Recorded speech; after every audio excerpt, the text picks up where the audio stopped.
Realty शेयरों में दिखेगी जोरदार तेजी।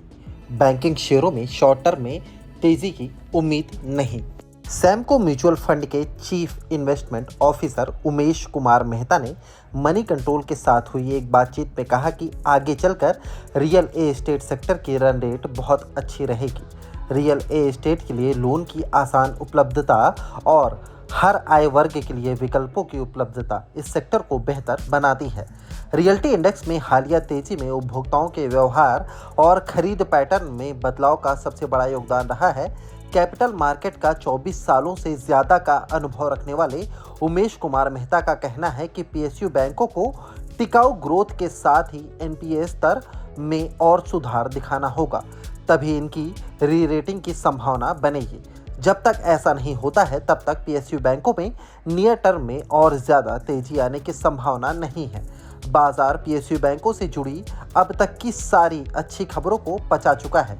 ऐसे में नई तेजी के लिए नए ट्रिगर की ज़रूरत है।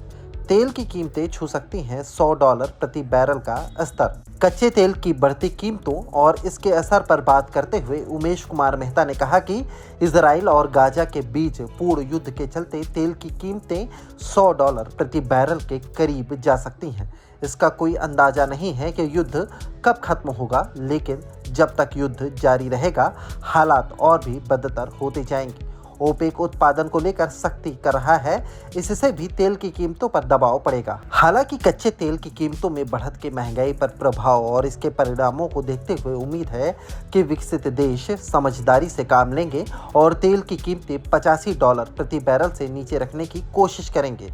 आईटी के लिए चुनौतियां और अवसर दोनों। आईटी कंपनियों के अब तक आए नतीजों पर बात करते हुए उमेश कुमार ने कहा कि वित्त वर्ष 2024 की दूसरी तिमाही में बड़ी आईटी कंपनियों की कमाई में गिरावट देखने को मिली है, जो इसके गाइडेंस के मुताबिक ही था। इसके लिए कई कारण जिम्मेदार हैं। इसमें बड़े बाजारों में मंदी और बढ़ती महंगाई के कारण ब्याज दरों में बढ़त का अहम योगदान है।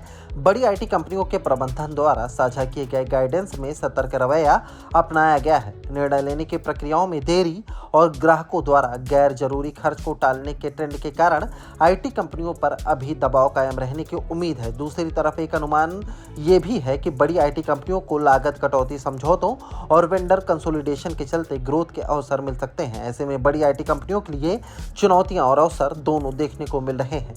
अल नीनो का ग्रामीण अर्थव्यवस्था में बड़ा असर नहीं।